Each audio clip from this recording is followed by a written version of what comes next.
This is Dr. Jeff Hsu. We're joined by Dr. Billy Caceres and Dr. Carl Streed.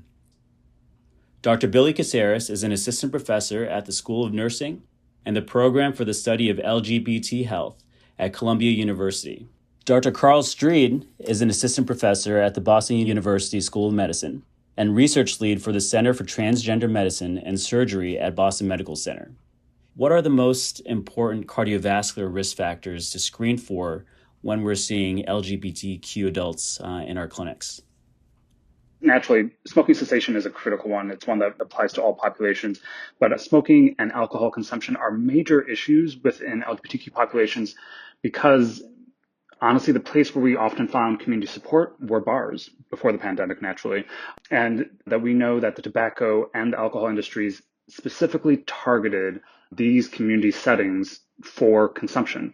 And honestly, screening for tobacco use and alcohol remain critical parts of addressing the reduction of cardiovascular risk for LGBTQ individuals. And then, of course, the basics remain talking about diet, physical activity, endurance, and weight management, since these all have unique disparities across different components of LGBTQ populations.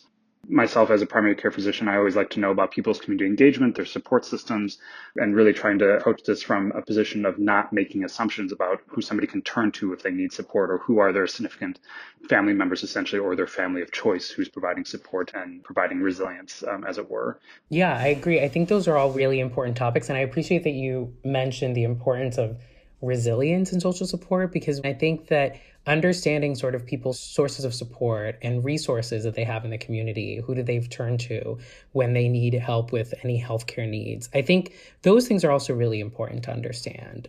And what we do know in the literature is that family support for LGBTQ people, particularly for those younger and older, in the younger and older age groups, is really important and really plays a really big role in improved mental health outcomes and a number of other outcomes as well, like even tobacco use and substance use among young adults. And I think that many of the social determinants that we would think of, like financial distress or housing insecurity, are all issues that are higher among certain LGBTQ people. So they might be particularly important to screen for in patients that identify as LGBTQ.